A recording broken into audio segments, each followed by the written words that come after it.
Assalamualaikum warahmatullahi wabarakatuh. Salam sejahtera untuk kita semua. Puji syukur atas nikmat yang Tuhan limpahkan sehingga kita dalam keadaan sehat walafiat pada hari ini. Perkenalkan, nama saya Fardila dengan NIM P101210063. Sebelumnya, saya ucapkan terima kasih kepada dosen pengampu mata kuliah Ekologi Pangan dan Gizi. Dengan hormat saya sebutkan namanya Bapak Dr. Jamaluddin Sakung MKes. Baiklah, untuk mempersingkat waktu, langsung saja saya masuk ke presentasi pada hari ini.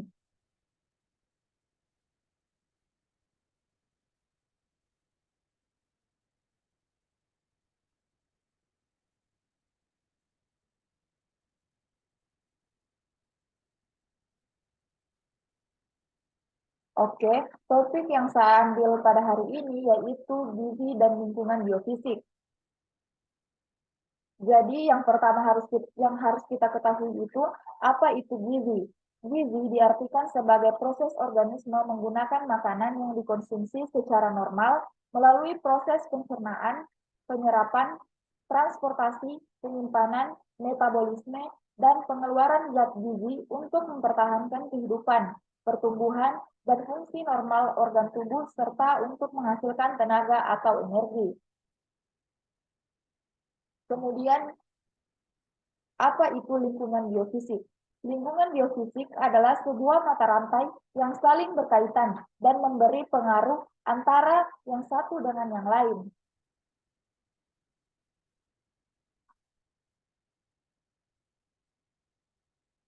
Yang selanjutnya, lingkungan biofisik itu terbagi menjadi dua. Yang pertama, biologi, dan yang kedua, fisik. Lingkungan biologi itu terbagi menjadi 6. Yang pertama, ada ras atau suku bangsa. Pertumbuhan anatomis tubuh juga dipengaruhi oleh ras dan suku bangsa. Contohnya, seperti pada bangsa Eropa, pertumbuhan anatomis tubuh lebih tinggi daripada bangsa Asia. Yang kedua itu ada jenis kelamin. Anak laki-laki lebih sering sakit daripada anak perempuan. Akan tetapi, sampai saat ini belum diketahui secara pasti apa yang menyebabkan hal ini terjadi. Kemudian, yang ketiga itu ada usia. Usia paling rawan adalah masa balita. Oleh sebab itu, pada masa tersebut, balita mudah sakit dan mudah terjadi masalah gizi,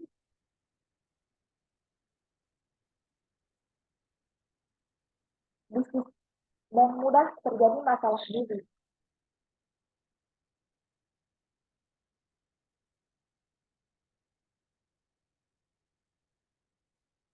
Yang keempat itu ada gizi.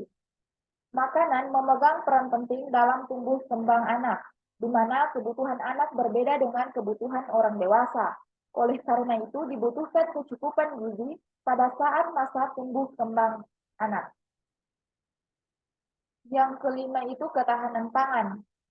Ketahanan pangan maupun ketahanan pangan keluarga mencakup pada ketersediaan dalam keluarga, di mana seringkali kepentingan budaya dengan kepentingan biologis anggota-anggota keluarga dan aspek lain juga tidak kalah pentingnya adalah masalah keamanan pangan yang mencakup pembebasan makanan makanan dari berbagai racun, fisika, kimia, dan biologis yang kian mengancam kesehatan manusia. Yang keenam itu ada kepekaan penyakit. Dengan memberikan imunisasi, maka diharapkan anak terhindar dari berbagai macam penyakit. Kemudian ada lingkungan fisik, terbagi menjadi 6. Yang pertama ada cuaca atau musim.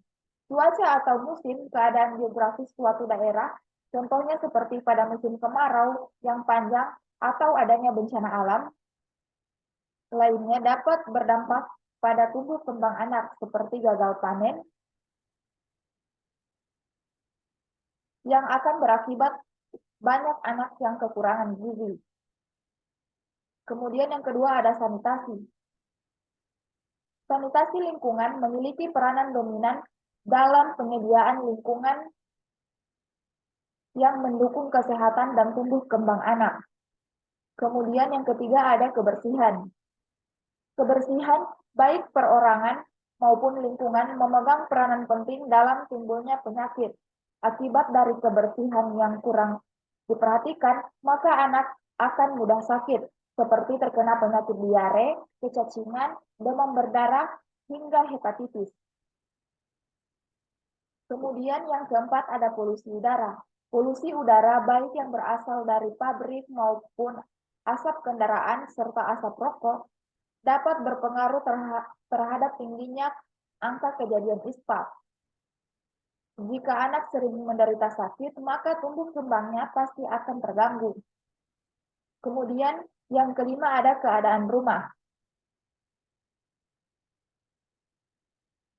Keadaan rumah yang layak, seperti konstruksi bangunan yang tidak membahayakan penghuninya, serta tidak penuh dan sesak akan menjamin kesehatan para penghuninya. Kemudian yang keenam itu ada radiasi. Radiasi tumbuh kembang anak dapat terganggu akibat adanya radiasi yang tinggi. Kemudian ada dampak lingkungan biofisik terhadap ketersediaan pangan dan status gizi masyarakat.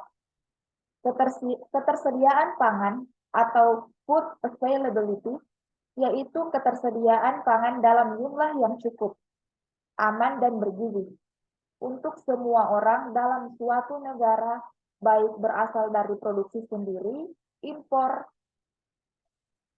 cadangan pangan maupun bantuan pangan.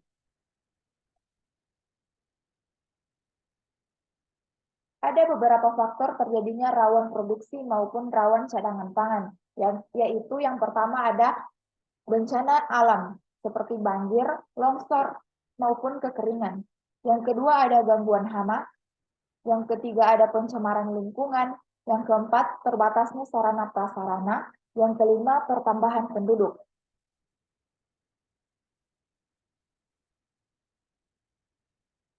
Produksi atau cadangan rawan makanan akan mengganggu ketersediaan pangan, baik itu di tingkat keluarga, masyarakat, maupun wilayah daerah. Dari faktor penyebab yang telah dijelaskan itu, merupakan dampak yang diakibatkan oleh lingkungan fisik. Penanganan gizi sangat terkait dengan strategi sebuah bangsa dalam menciptakan sumber daya manusia yang sehat, cerdas, dan produktif.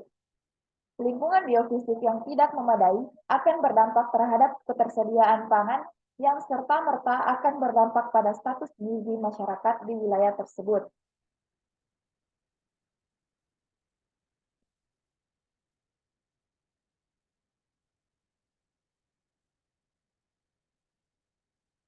Sekian presentasi dari saya, lebih dan kurangnya mohon dimaafkan.